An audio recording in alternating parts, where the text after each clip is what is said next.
Happy Saturday, everyone. Welcome back to my channel. This is Miss Jaydee for our Saturday episode of our Daily Stock Market Insights. It's March 25th, 2023.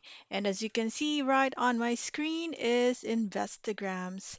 And so far, it's been a long time since my last stock market technical analysis, but I'm back. So feel free to drop a comment. Let me know which stock you'd like me to review so I can check them out for you. So I'm not a financial advisor.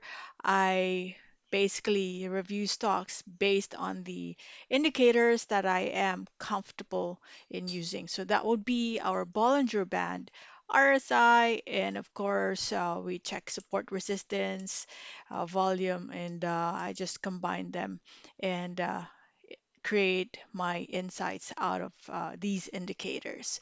All right, so let me go ahead and start with the index. So as you can see right here, we had a nice 1% increase in our performance last Friday, and I really like how it's starting to trigger the MA20 line. So if in the next days or in the coming days we see volume picking up, because right now volume is still flat, as you can see right there, so that means it's still not that reliable as of yet. I cannot confidently say that it is going to break the MA20 line because there isn't much volume.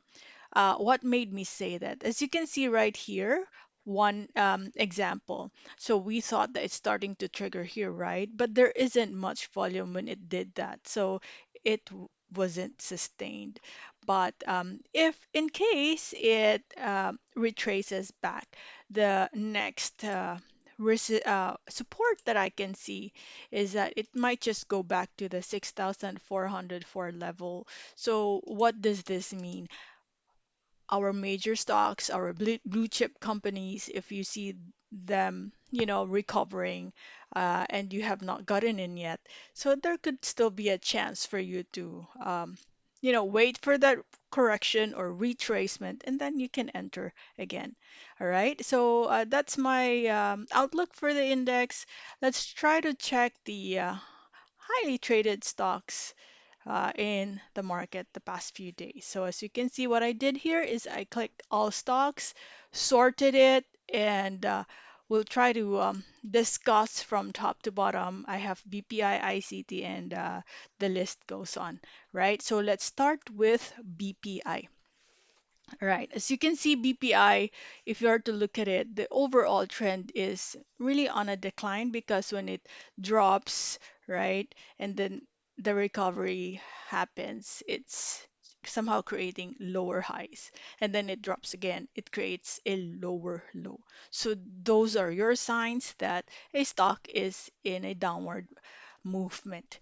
And as you can see right here, we still had a red last Friday. It's 19.9 million foreign selling. And the volume, as you can see, so the selling sentiment was predominant, or yeah, the overall sentiment is really on the selling side. So if you're to, let's try to check the weekly chart over here. So I think there will be a continuation. So we went lower than the MA20 line in a weekly chart. So somehow it already broke that. So what I'm going to check would be the next possible support. And as you can see right here, this is where I see that happening. So this used to be your resistance. And then when we went above that, it retraced and tested that resistance and acted as a support. Then it moved up. So if it is going to go back to that level, that would be your next support. So 96.6 is the next support. So I would have to say, even though we are not there, US is totally different from the, Philippine banking system. We know that banks are in a hot seat nowadays because of what's happening in the US, but definitely um, totally different scenario in the country. I believe our banks here, especially, BPI and some of the big players in the country, they all have solid financials. Let's try to check. See that net income, good third quarter of 2022. See that? So even if the income is really good, we still got affected right there. Okay. Next would be ICT. ICT had for the longest time since this is on a weekly chart, by the way, since 2020 up until 2022, solid uptrend, but the entire 2022 um, first quarter or second quarter up to the last quarter, there was an opportunity for a correction. Hopefully, for those long-term investors of ICT, you managed to get in because it uh, just retraced and recovered easily. So there was a nice 6 percentage point improvement in how the market performed for ICT or how ICT performed last Friday. So see that I believe this kind of movement can be sustained because there's a sudden shift in the volume. So this movement was supported by a volume. So that's the difference that I was referring to earlier. You see a movement going up, but there isn't much volume. So in my observation, normally that is not sustained. But with this kind of movement, there is a big possibility that if it is going to uh, make an attempt to break the MA20 line, because look at this, the candlestick, more than three-fourths of the candlestick is already above the MA20 line. So chances are there will be a continuation. Okay, so if you are interested for long-term investing, I think ICT is really a good company. Uh, if you're going to look at it, I see right at this level. So anywhere between 198 to 213, that will be a good area to add, right? So hopefully you have already started uh, investing somewhere here. So take note, if you are like a swing trader, intraday trader, uh, this is already on the high side. But who are those people who would be interested in this kind of position? Those people who are in long-term investing or who are investing here for long term. So at this level, this would still be an attractive area for them because they have already started from way back. But if you're just about to start it, so I think this is going to be on the high side already. Unless you can monitor the market and go intraday. And normally for those people who really want to see the the if you want to have profitable trades, normally intraday traders, it would be best if you are already knowledgeable or you have a large amount of funds that you're playing around with. Because normally, what 4 or 5%? Good if you have a 4 or 5% movement in a day. So if you have a large amount of money, then that becomes somehow noticeable. But if the amount you're playing with is just a small amount, so you would barely notice the price difference in a 1 to 2% change, right? So those are my thoughts. If you want to go long-term investing here, this could still be okay, but for intraday or swing traders, this is already on the high side. Let's take a look at BDO. BDO, you are sitting at a possible resistance in the short term, somewhere here. So I'd say, because I'm looking at this area and this area as well, so chances are anywhere from 127 to 130 around that. That would be and I'm in a weekly chart. I go intraday. Okay, so we are very near our resistance area. Okay, but same case with ICT. If you want to go invest here, this kind of area is already ideal for long-term investors, meaning those people who don't really mind adding, let's say every payday you add, right, consistently, regardless of where the price is, because you are looking into possible gains or returns 5 to 10 years from now. But at the moment, in the short to midterm range, you are already approaching your resistance at 131. Okay. Let's take a look at URC. By the way, guys, I've been gone for quite some time, but I am still heavily invested, and my interest has somehow shifted. I am more interested in stocks that do give out dividend. So I am into REIT. I'm into uh, th- stocks like LTG, Globe, and REIT companies. Okay, so at least even if the market is down, I know that I have returns every month almost or every quarter. So not just in the Philippine market, but also in the US market. Okay, so these stocks like URC, for instance, this could be attractive, but I have not computed the dividend yield last year. So I have not invested in URC, but this is one of the uh, good companies or resilient companies that really managed to still excel even during the times of the pandemic. Now, where are we at in terms of technical analysis? I'd say we are sitting at a possible resistance. Where? Okay, why did I say that? Because as you can see, this is your resistance. And if you move right here, you also have a resistance. See that? So if you are to eliminate the noise, just go on a weekly chart.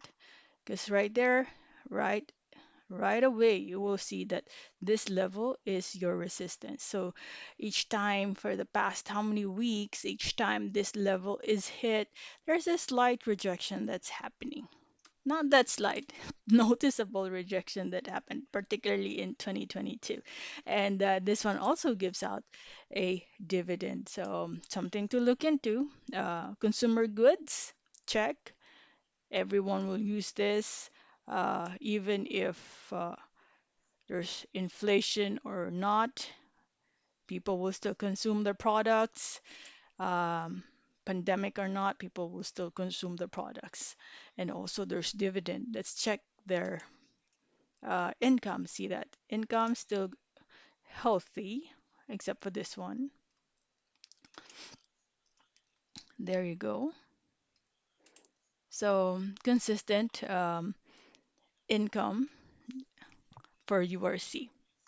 Let's take a look at Ali. Ali, so overall, if you are to look at it, the overall sentiment since 2020 was on a decline. And there were periods when uh, the stock has managed to recover. So I think this stock, now we're on a weekly chart, this stock is good for, I think swing trades or swing trading would be good for Ali for those people who want a much faster return on their investment. So as you can see right here, if I'm to plot on a mid-range level or on a swing trade perspective, this is the support. And somehow we managed to go above the MA20 line. Uh, Volume is starting to pick up. So if there is a, fluctuation that will happen, maybe you can try to test somewhere around the 2754 area. Normally, if you go past the MA20 line, when it retraces, it goes back to the MA20 level. That becomes your new support. Previous resistance, you see this? It was the resistance in the past, but we managed to break out of that. So if it retraces back, it goes back to the 2754. Okay, so that's for Ali. SM. SM, I think, let's see this. I think you can do range trade for this one, but we are very near the short-term resistance unless it starts to trigger the upper Bollinger Band. So maybe what I can say here, if it continues to go above the price where it is at right now, then because this used to be our support. We did go above that, but very uh, minimal overshoot above it. So We don't know if that can be sustained. Sometimes it's just a slight overshoot up there. So if you want to play or to be safe, maybe wait for one more candlestick to confirm the breakout of this resistance. Previously, support became a resistance right here. So if you want to confirm that, confirm one more candlestick above it, then that could already mean a breakout, possible breakout play. Otherwise, wait for it to come back. So we make a square, this one. This could be your range trade area. And how much is that? If you enter right here and exit right here, how much will that be? That's just 5%. So it's up to you if it's really worth the try. But my suggestion here is look at SM for long term. Very stable company. Okay. So the moment it drops, that will actually be your opportunity to add more and look at it for long term. Okay, so I think those are the first stocks that I have reviewed for you. I've been gone for a long time, so I'm not 100% sure which stocks you guys would be interested to for me to check out, but these were the highly traded stocks last Friday, and I am really looking forward to your feedback. Hope you can share your thoughts as well, and I'll try my best to be more active moving forward. All right, thank you for watching, and don't forget to hit the subscribe and like so YouTube will continue to endorse our channel. All right, thank you, and bye bye for now.